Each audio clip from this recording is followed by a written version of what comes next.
उत्तर प्रदेश में मेडिकल प्रवेश प्रक्रिया में आरक्षण नीति को लेकर विवाद है। नमो सेना इंडिया के संजय पाठक ने प्रेस कॉन्फ्रेंस कर बताया कि लगभग एक दशक से अवैधानिक आरक्षण नीति के कारण सामान्य वर्ग के योग्य विद्यार्थियों के साथ अन्याय हुआ है।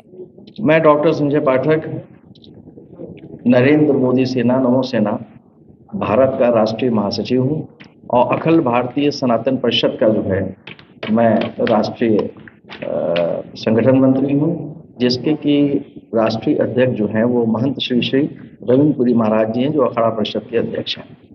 आज का जो मुद्दा है वो मुद्दा जो है वो हमारे medical DGME director general medical institute, director general medical education से संबंधित है, जिसमें कि जो प्रवेश चल रहा है, जो इंटरव्यू चल रहा है, उस इंटरव्यू में जो घोटाले हो रहे हैं प्रवेश को लेकर के, उस पर हम चर्चा करना चाहेंगे आपके साथ। इसमें 2006 में जो है भारत सरकार के द्वारा और साथ ही साथ जो है न्यायपालिका सुप्रीम कोर्ट के द्वारा जो संविधान बनाया गया था, उसके हिसाब से हमारे को जो सीटिंगों का आवंटन हुआ था वो SC को 21%, ST को 2%, OBC को 27% और बाकी बचे जो आपके 50% सीट हैं वो जनरल कैटेगरी को दी गई थी। तत्पश्चात ये 2006 में लागू हुआ था। उसके बाद 2010 से लेकर 2015 के बीच में इसको चेंज किया गया और एक स्पेशल वो बनाया गया प्लान, और उसका नाम रखा गया स्पेशल कंपोनेंट प्लान, SPC।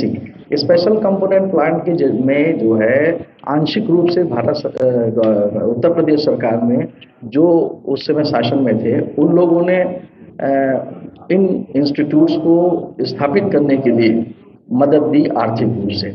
अब क्वेश्चन ये उठता है कि क्या जितने भी सरकारी आपके मेडिकल कॉलेज बने हैं, उन मेडिकल कॉलेज को क्या सरकार वित्त पोषित नहीं करती है? अगर आपने कोई स्पेसिफिक प्लान बनाया और उसमें आंशिक रूप से उसकी मदद करी, तो सरकार का पूरा उसके ऊपर संरक्षण हो गया। इन लोगों ने उसको बनाने के बाद जो है सारी जो पिछली आपकी सिस्टम्स थे उसको ध्वस्त करते हुए अपने मन से जो है इन्होंने क्या किया कि 70% सीटें जो है वो SC ST को की, 15% जो है इन्होंने OBC को कर दी और 15% जो है इन्होंने जनरल को किया। इस तरीके से 85% सीटें जो हैं इन्होंने ST SC OBC के कोटे में डाल दी और 15% केवल जो है हमारे जो होनहार सवर्ण कैंडिडेट्स थे उनके पास रह गए। अब ये कार्य आपने कैसे किया, जबकि इसमें अवहेलना जो है वो माननीय न्यायालय की भी है और साथ ही भारत सरकार की भी है। तो अब उत्तर प्रदेश में उस समय की सरकार ने अगर ये कार्य किया, तो वर्तमान में जो भारतीय जनता पार्टी की सरकार यहाँ पर है, तो उसके हुक्मरान इस पे क्या कर रहे हैं और इसके ऊपर आवरण क्यों डाला जा रहा है, और स्पेसिफिक जिसको कहना चाहिए आपका जो ये कंपोनेंट प्लान है, ये इसकी परिभाषा को पूरी तरीके से परिभाषित करें। और ये 4 जो इंस्टीट्यूट इन्होंने बनाए हैं मेडिकल के, वो अम्बेडकर नगर, कन्नौज, जालौन और सहारनपुर में बनाए। इन 4 में इन्होंने इसको लागू किया है।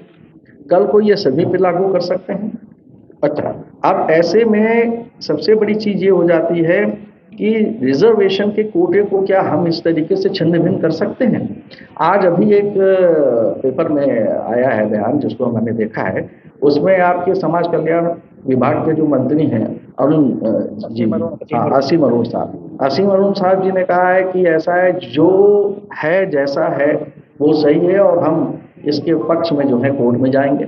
वहीं पर आपके जो है मेडिकल जो हेल्थ के जो मिनिस्टर साहब हैं, उन्होंने इसका खंडन किया है। उन्होंने कहा नहीं, हम इसको लागू होने नहीं देंगे। अच्छा, जब आपका जो है DGME से पूछा गया तो उन्होंने भ्रमक बयान दिया। उन्होंने कहा कि साहब ऐसा है कि पहले राउंड की जो है वो आपके इंटरव्यू हो चुके हैं और सारी सीटें भर गई हैं, जबकि दूसरे राउंड का और तीसरे राउंड का इंटरव्यू जो है वो बाकी है, अभी होना है। तो ये सारी चीज़ें और ये विसंगतियां हमारे यहाँ क्यों हो रही हैं, हम ये जानना चाह रहे थे। अब इन चारों मेडिकल कॉलेजेस में आपकी 340 सीट होती हैं। 340 सीट में अगर हम 2006 के संविधान के हिसाब से चलते हैं, तो हमारे कोटे में यानी जनरल कोटे में जो है वो 170 सीट आती हैं और 170 सीट जो है वो जाती हैं आपकी ST SC OBC में। अब जो आपने 15% किया, उस लिहाज से ये सीटें घटकर 28 रह गई। तो और ये चल रहा है पिछले विगत जो है 2010 से, तो 10 साल में हजारों हजार होनहार लड़ने और जिसको कहना चाहिए मेरिटोरियस जिसको कैंडिडेट्स हैं, उनके वो अपने अधिकार से वंचित रह गए, और साथ ही साथ ये न्यायपूर्ण नहीं है। अब इसमें क्वेश्चन ये उठता है कि ये सारी चीज़ों के पीछे का उद्देश्य क्या हो सकता है।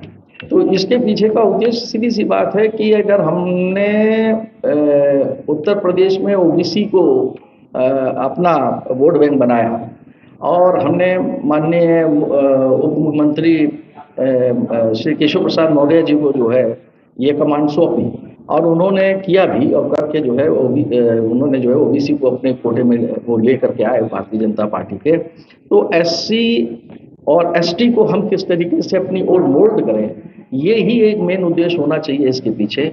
और वोट बैंक की राजनीति में आप सारी जिसको कहना चाहिए मानवीय मूल्यों को जो है ध्वस्त कर रहे हैं, और उसके साथ साथ राष्ट्र का सबसे सर्वोच्च जो जिसको कहना चाहिए मानक है न्यायपालिका, आप उसको भी नहीं मान रहे हैं। ना न्यायपालिका को मान रहे हैं, ना आपके अपने रूल को ही कोई मान रहा है।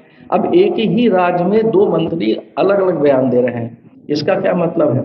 इसका मतलब क्या ये निकल करके आता है कि हमारे राज्य में जो हमारे हुक्मरान हैं, हमारे जो संरक्षक हैं, वो माननीय मुख्यमंत्री जो हैं, उनको अपने ही मंत्रियों के ऊपर अब काबू नहीं रहा, या इसके पीछे की कोई कूटनीति है जिसकी वजह से 2 मंत्री जो है अलग अलग तरीके से बयान दे रहे हैं, जबकि हमारी पार्टी जो है सबसे अनुशासित पार्टी जो है मानी जाती है, और हमारी अनुसांगिक जो इकाइयां हैं, आरएसएस हैं या वीएचपी हैं, वो एक ऐसी सैद्धांतिक इकाइयां हैं जो कि इन सब चीज़ों के ऊपर पूरी तरीके से ध्यान रखती हैं।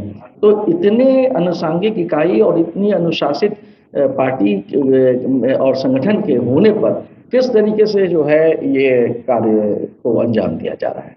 तो जाहिर सी बात है कि इसमें आर्थिक घोटाले भी हैं, इसमें वोट बैंक की राजनीति, और आगे फिर सत्तारूढ़ होने के लिए हम सारे सिस्टम्स को हम ध्वस्त कर रहे हैं और आगे बढ़ने की कोशिश कर रहे हैं।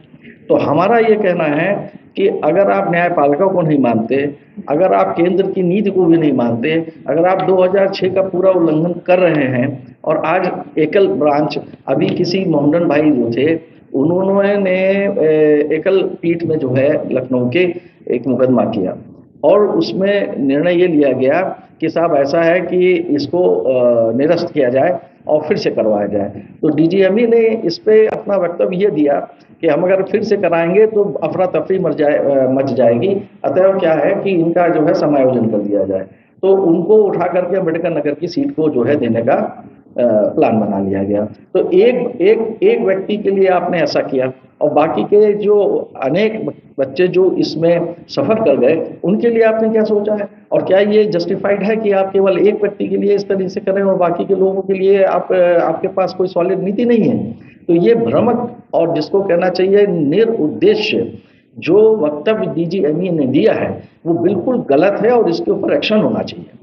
गवर्नमेंट इस पे एक्शन ले, न्यायपालिका इस पे एक्शन ले, कंटेम्प्ट करे।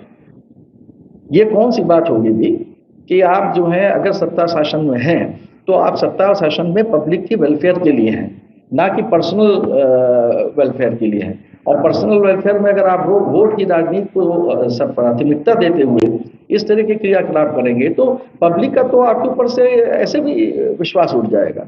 आप किस तरीके से वोट बैंक को अपनी तरफ करेंगे?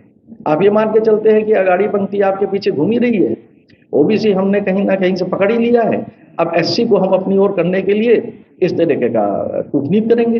तो हम इसका जो है प्रबल विरोध करते हैं, और हम इसी मंच से उत्तर प्रदेश की सरकार को हम बताना चाहेंगे कि इसमें वो इंक्वायरी सेटअप करें और इस पे गहन विचार करें।